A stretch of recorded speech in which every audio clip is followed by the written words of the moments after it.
વડોદરા મહાનગરપાલિકા દબાણ શાખાની ટીમ વહાલા દવાલાની નીતિ અપનાવી રહી છે। અલગ અલગ જગ્યા પરના દબાણો દૂર કરવા માટે તંત્રનો આદેશ હોય ત્યારે વોર્ડ નંબર 10ના અર્થ આર્ટિકા પાસે જ 4 રસ્તા પાસે ત્યાં અમુક લારીઓના જે દબાણો કરવામાં આવે છે તે નથી હટાવ્યા અને અમુક જે પાવતીઓ ભરેલી હોવા છતાં દંડ ભરેલો હોવા છતાં એ લારીઓને હટાવવામાં આવી રહ્યા છે। એટલે કે વહાલા દવાલાની નીતિ અપનાવી રહ્યા છે।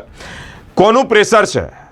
કેમ કોઈક રાજકારણના સંબંધીઓની આ લારીઓ છે કે પછી કોઈક નજીકનાની લારીઓ છે જેને લઈને તેઓ નથી હટાવી રહ્યા તેવા અલગ અલગ આક્ષેપો આ દબાણ શાખાની ટીમ પર લાગ્યા છે। શહેરના વહીવટી વોર્ડ નંબર 10માં અર્થ આર્ટિકા 4 રસ્તા નજીક વડોદરા મહાનગરપાલિકાના દબાણ શાખાની ટીમ વહાલા દવાલાની નીતિ અપનાવી રહી છે। 2-3 લારીઓ પર કાર્યવાહી કરી રહી છે। નજીકમાં આવેલા અન્ય લારીઓ એ ગેરકાયદેસર તંબુને પણ હાથ પણ નથી લગાવ્યો ત્યારે ફૂટપાથની અંદર ઊભી રહેતી અને રેગ્યુલર પાવતીની ફી ભરતા 3 લારીઓ પર જ કાર્યવાહી।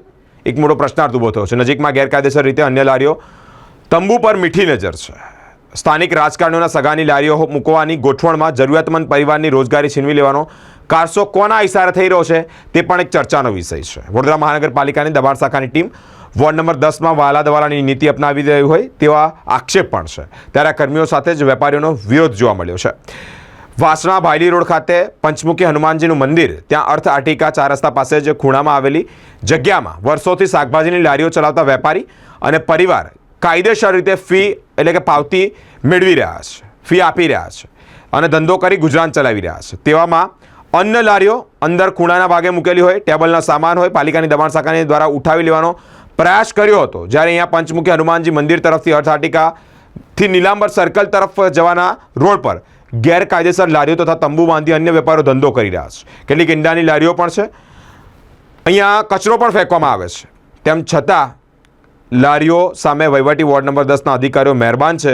નિયમિત ફી ભરી ફૂટપાથની અંદર ઊભા રહી ધંધો કરતા વેપારીઓ જો કાયદેસરની ફી અને ભરણપોષણ આપતા ન હોય વેપારીઓ સામે કાર્યવાહી કરવા વેપારીઓના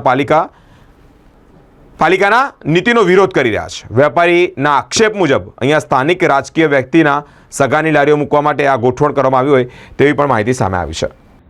લોકોની ગાડીઓ પાર્કિંગ થાય એના માટે જગ્યા કઈ મૂકી રાખી છે। આગે મારા માટે જગ્યા નથી, લોકોની ગાડીઓ પાર્કિંગ કરવા માટે જગ્યા મૂકી છે। તમારો ધંધો કઈ થાય? ધંધો મારો તો ઉપર થાય છે સાહેબ। હા, અંદરથી ધંધો થાય છે। મારે કોઈ નસ્તર ઉપર નથી। લેડીઝની ગળાકી છે મારી સાંજે 4 કલાકની। જોઈ લે ભાઈ, હા જોઈ લો સાહેબ, ફૂટપાથ ખુલ્લો છે। હા, ફૂટપાથ અંદર ખુલ્લો છે। જોઈ લે, અંદર કરી દઈએ અને આ એક કાર્ડ નાખ ભાઈ। હા બરાબર, કાયમ માટે મારે કમ્પ્લેન આવે મારે બિલકુલ સાચી વાત છે। મેં 4 વખત તમને એકલાને મને ટાર્ગેટ ના બનાવો, બધી લારીઓ 50 લારી છે ભાઈ। 50 લારી છે, કોઈ નહીં કરતું ભાઈ। મને એકલાને ટાર્ગેટ બનાવવાનો બરાબર, લારી જોઈ લો છું, બધી લારીઓ રાખેલી છે બાજુ। હા તો ઉપાડેલી જ છે ભાઈ, 4 લારી ઉપાડેલી છે ભાઈ સાહેબ, ઉપાડેલી જ છે તો કઈ ગાડી હોય તો એટલી જગ્યામાં જ ભરીએ ને ભાઈ। તો બીજા હટાવો તો કરી બરાબર, બીજા નહીં હટાવો પડ્યો છે ને બસ। ના ના પતી ગયો, હવે આ બીજી વાર આવે તે આપણે કરવાનું। હા પણ કરી લે, ફોટો પાડ લે, આનો ફોટો પાડ લે। પૈસા ઓલરેડી ભરેલા છે, બે પાવતી તમને બતાવી દીધી છે। એક લેડી તંબુનો સાહેબ, તંબુના કોઈ પૈસા ના હોય, સમજી લેજો।